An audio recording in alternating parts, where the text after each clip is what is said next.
Hey guys, it's Jules and welcome to my Patreon. You've probably found yourself here because you want to start out with silk fans and you're looking for your first few pointers. So you're in the completely right spot.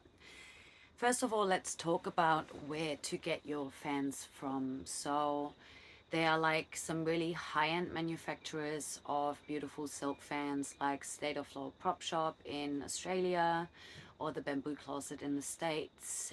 There are also multiple different providers that are doing it all across the world. They're just a couple that I really enjoy because they've got beautiful color gradients, they've got beautiful sizes available, and I always like to support small business where I can. So these makers make some beautiful fans at like a reasonable cost point as well. And then there's obviously also some makers that produce some cheaper, more mass-produced scale pairs, which there's nothing wrong with that either. It just really depends on the quality of the silk and of the staves that you're looking for. So some of the high-end producers, they use silks like 𝘧𝘭𝘰𝘸 silk, which is a really beautiful, thinly woven kind of silk. Imagine like looking at different kind of bed sheets, and then the thread count, the higher it is, that determines how soft and how thinly woven the sheet is going to be. So the same applies with silk. So we have just different scales, a scale of different silk qualities. Neither one of them is better or worse in a sense of like getting them and starting off with one of them, but then you will see the difference when you're feeling and playing with different types of fans, just in terms how flowy they are and how smooth the silk is. But there's no right or wrong. I usually also like to suggest, if someone is just starting out and they just want to give it a go, to not get a super high-end pair, just in case you don't really enjoy it as much as you thought, because the higher end pairs can be anywhere between 100 and 300 Australian dollars. I'm not sure how much that is in US or euros. I'd say probably between like 75 and 250, something around about that. Always hard with the conversion rates. But yeah, when you're just starting off and you just want to give it a go and you don't have anyone in your circle that you could ask to try, there's always an option to maybe ask someone at a festival if you see them to try. Obviously be really careful with their props and don't leave their site. We usually like it if someone's asking to use our things, if they're doing it within our reach and that they're being nice and careful with it. Or if you just want to get yourself a cheaper pair, so there are cheaper pairs out there between $20 and $50 on the internet. There are a lot of Chinese manufacturers. Not saying that Chinese manufacturers are generally cheaper, but I'm just saying that in China there is a huge prop dance culture. So they dance a lot with silk fans, they dance a lot with silk veils. So there's just more on offer there. So it's also always good to check internationally, especially if you're not super pressed on the shipping times. But where you can, and if you're also evolving within your flow, maybe try to opt for some local, beautifully handmade fans. Now, as for what fans you can get, there's anything from your regular fans. So for example, this pair here, it's like a fairly regular pair of fans with a beautiful green to white color gradient. So they come in all colors, and sometimes they also come in different shapes.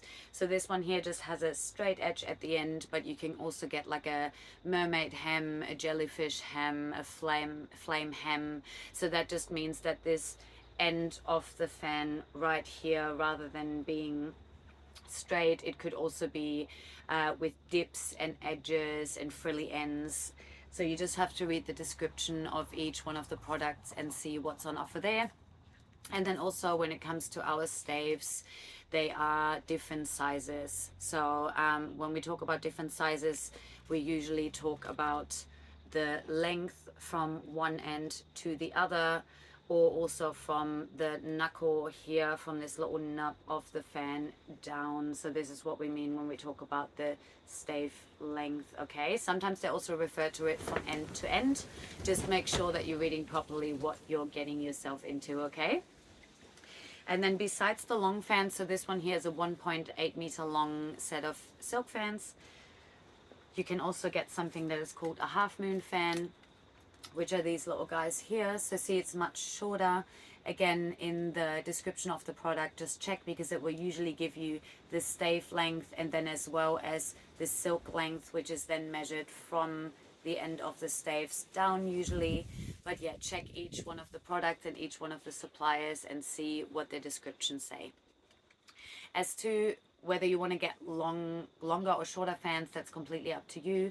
So I find with these shorter fans, I can do technical things a little bit easier. You can also do technical things with the longer fans, but it just really depends on your own preference and also on your level of skill, because the more and the longer you play, the more you'll be able to play all the tricks with all the different lengths of silks without getting caught up in them. And then on top of these like regular size staves, you can also get something called, or sometimes they call it like a queen sized fan. So they are like those really huge staves with like a really nice big silk attached to it. So I see a lot of belly dancers use those, sometimes also use a single one because they're really, really large. So it really depends on your personal preference. Now, when you have your fans, the first thing that you want to do is to be able to determine which fan goes in which hand. I usually like to suggest something that's called a gravity test for that. So for that, you simply want to put the fan in your hand with this little pin pointing up. Then what I will do is I'll just get this top stave out a little bit and I will pinch it with my index finger and my thumb finger, like, sorry, my thumb like this. And then all I want to do is hold it up and then I want to let it go.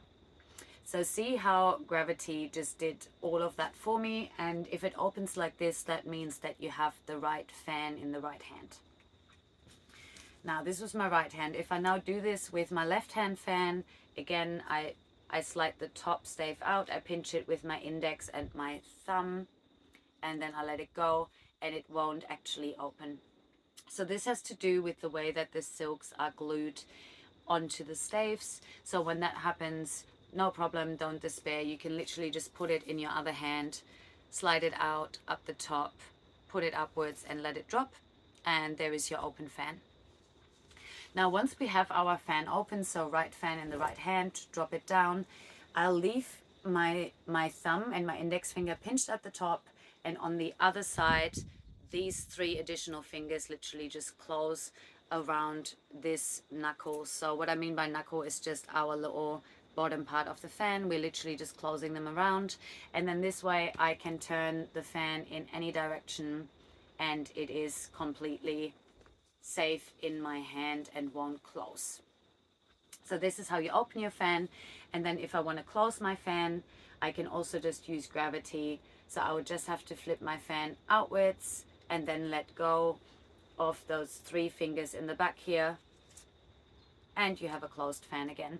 So this is just for your very basic how to find the right fan for the right hand, how to open them and how to close them with gravity. Now if you're someone who doesn't want to do the gravity test all the time and check which hand is which, you can pick either one of the fans. So say you pick your right fan like this one, and you could put a little sticker or a little marker on the bottom, preferably on both sides, just so you know when you have them in your hand, oh, that's my right fan, so you don't even have to do the gravity test. But that is completely up to you. There is no right or wrong, it's just whatever you find works easiest for yourself. And then once you have both your fans in the right hand and you open them, you are ready to go. I have done another small video on how to condition this pin a little bit, because when you first get them they can be quite rigid because it presses all of those staves on top of one another. So I will link that video for you below. There's also a little bit of an explanation on how to take care of the silks themselves, so how to get the crease out of them if they're a little bit creased like this one, and how to fold and store your fans when you're not playing with them. I'm so happy that you've decided to join us with the silk fans. It's such a beautiful sport. It's such a beautiful meditation and practice. I hope that way more people become aware of this beautiful way of moving. It's really helped me on a lot of levels, physical, mental, emotional, to process things and to walk through life with a little bit of a pep in my step. I think that's how they say. And yeah, I'm glad that you're here. If there's any questions about any of what I just explained, just drop them below and I'll get back to you. And until next time.